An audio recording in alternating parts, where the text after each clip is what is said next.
Hola, pues buenos días, ya estamos otra vez en día miércoles para un ombligo de la semana más. ¿Qué tal, Isaac? Buenos días. Hola, buenos días, Julio, ¿cómo estás? Hasta por allá, por Guatemala. Igual un saludo por allá por México.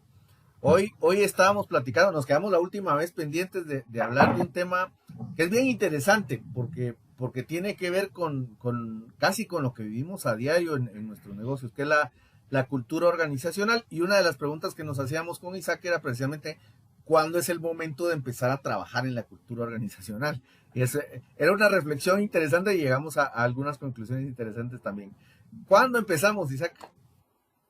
Pues como me decías tú hace un rato, ¿no? A lo mejor cuando ya tengamos dinero, tengamos una empresa establecida y tengamos un consultor que me pueda ir a decir qué tengo que hacer.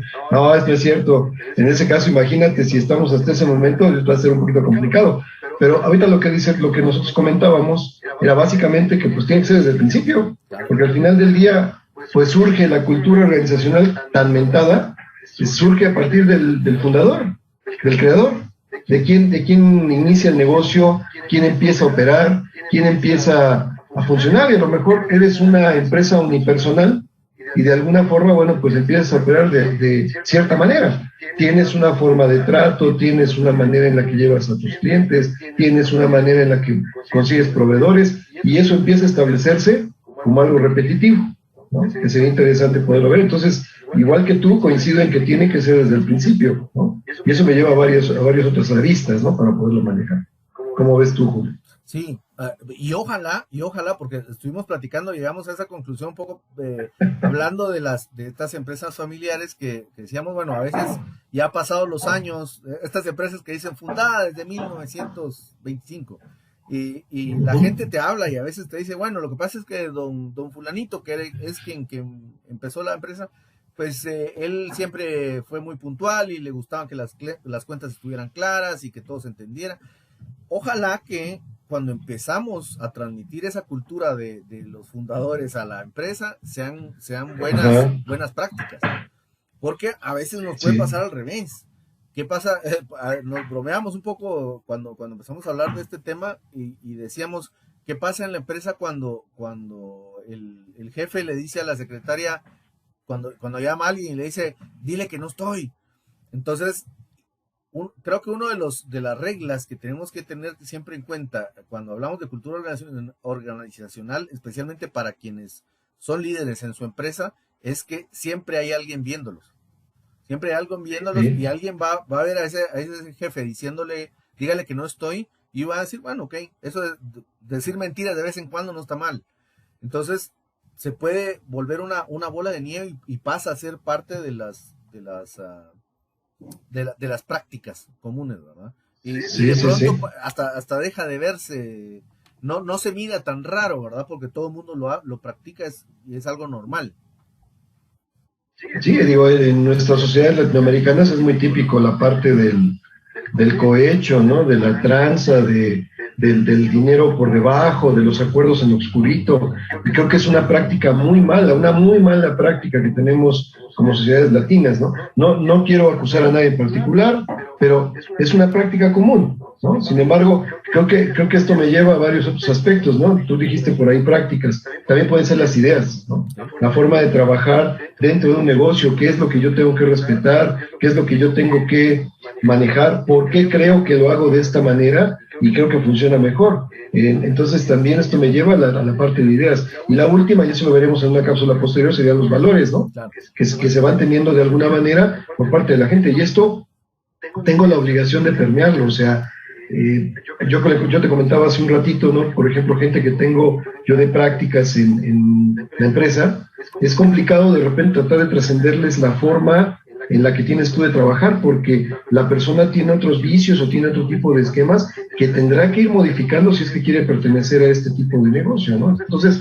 sí es importante que eso se tome en cuenta, porque de alguna forma, pues surge del fundador, cuando hablamos de una pyme. Sin embargo, si hablamos de una empresa que lleva, como tú dijiste, ¿no? 30 años, 40 años, a lo mejor el fundador ya está jubilado o ya falleció, y en este sentido se trata de permear formas de trabajo que se tenían con esto, ¿no? El aspecto que tú marcabas, que era la parte ética, son importantes. La otra son las creencias, ¿no? que el negocio tiene que ser siempre así, o que el negocio siempre ha sido así y por lo tanto no puede modificar, ¿no? ¿Qué pensaría, por ejemplo, no sé, no sé cuántos años tiene por allá, por ejemplo, en Guatemala, la cerveza Gallo, si hubiese pensado en ese tipo de esquema? Yo entiendo que era una cerveza local, ¿no? En donde tenía una imagen local para un consumidor totalmente endémico, y en ese sentido, el empezar a internacionalizar la marca es otro aspecto, pero tuvieron que haber roto paradigmas para poder hacer eso, ¿no? Acá en México hay otro tipo de marcas que, bueno, han pasado por ese proceso, y de alguna manera también tenemos esa disyuntiva, ¿no? Gente, por ejemplo, que vende carne, el cárnico como un commodity, ¿no? La carne, y de repente quieres entrar tiene una tienda departamental, un centro comercial, y no lo puedes hacer si no tienes una marca. Entonces entrar en ese tipo de esquemas es romper con paradigmas, tratar de hacer otra cosa, pero esas creencias a veces son tan fuertes, ¿no? que no te permiten avanzar, ¿no? No sé qué opinas tú. Totalmente. De hecho, bueno, yo diría que en muchos casos incluso la cultura, bueno, viene siendo, si no un apalancador, precisamente un elemento de competitividad, de diferenciación importante. Creo que, bueno, quienes me han oído hablar a veces en clases y todo, pues entienden que la admiración que le tengo, por ejemplo, al modelo de Disney. El modelo de Disney es uno que empezó precisamente cambiando algunos conceptos precisamente de cómo ven al cliente. No se le dice cliente, sino se le dice el invitado, ¿verdad? Y a las personas les dicen que no tienen un puesto, sino un rol en el show. Entonces, claro, el primer día que lo estás escuchando probablemente va a sonar así como que, bueno, esto es un poco de lo que hablábamos, un poco tema de consultoría, pero al repetirlo todos los días y estar hablando del invitado y el invitado, tu cerebro te empieza a hablar de que a quien estás atendiendo es un invitado. Entonces, ¿cómo trata uno a un invitado cuando llega a tu casa? De una forma muy distinta que así, bueno, voy a tratar a un cliente. Es decir, y de pronto vas a mantener una relación un poco más distante.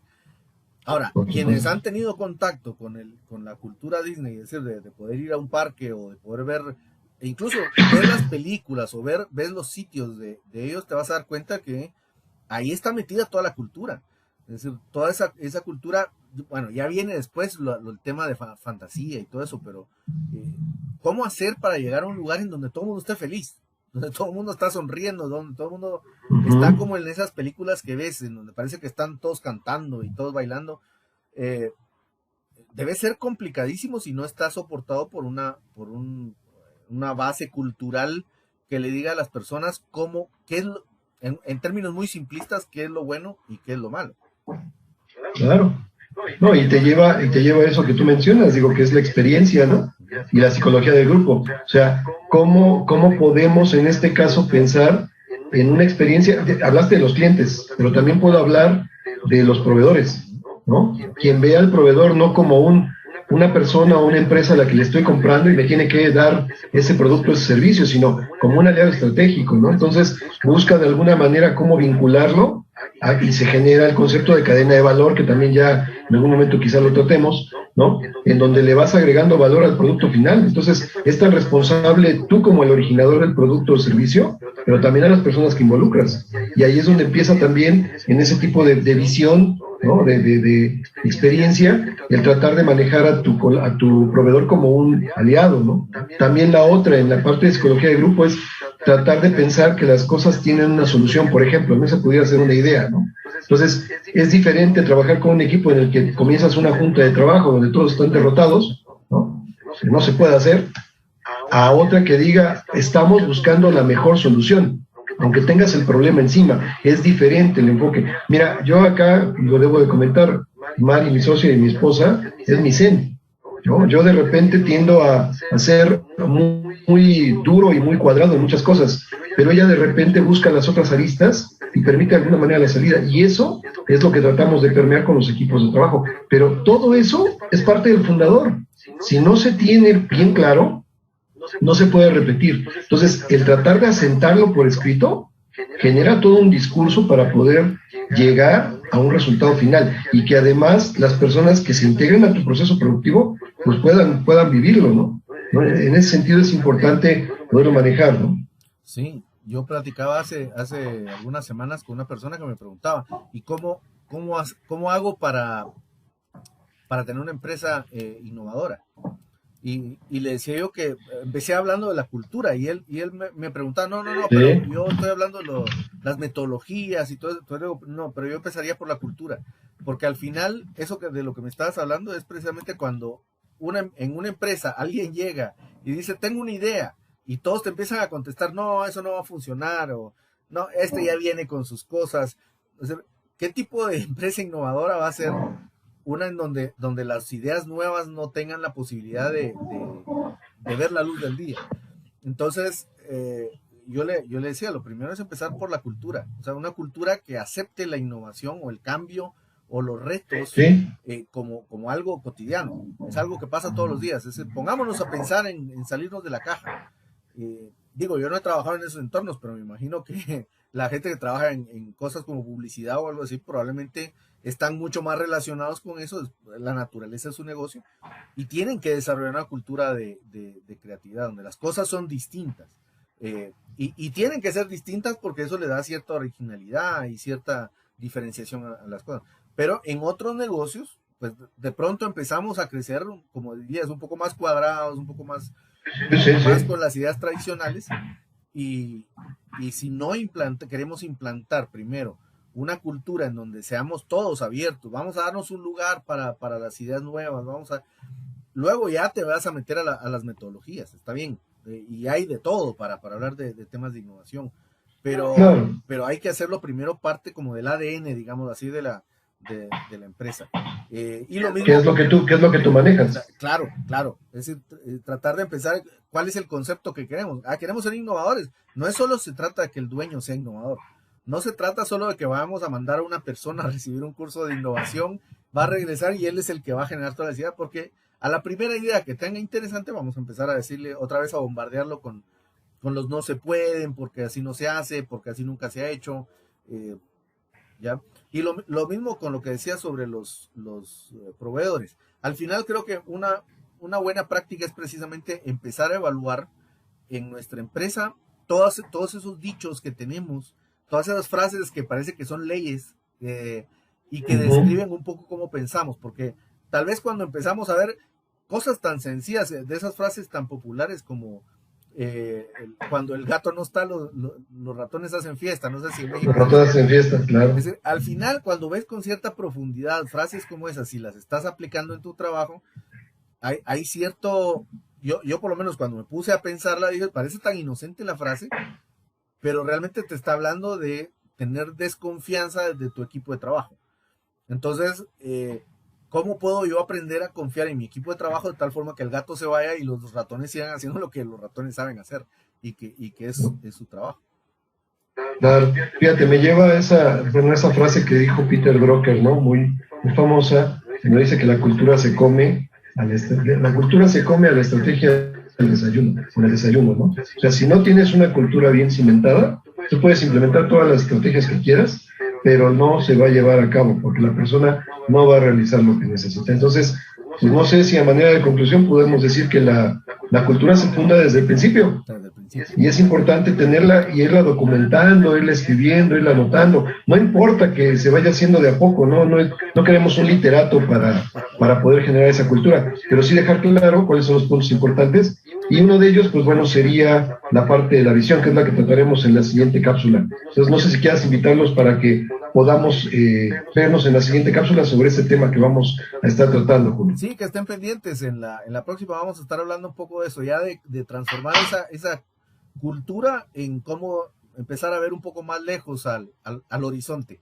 Así que, como siempre, les pedimos que pues nos pongan ahí sus observaciones, sus conclusiones, si les gusta, que le den like al canal, que nos sigan y que pues estén pendientes de los próximos programas y nos digan de qué temas quieren estar hablando. Así es. Pues muchas gracias, Julio. Un abrazo hasta Guatemala y seguimos aquí compartiendo en el ombligo de la semana. Igual. Un abrazo. México, entonces. Nos vemos. Que estés bien. Hasta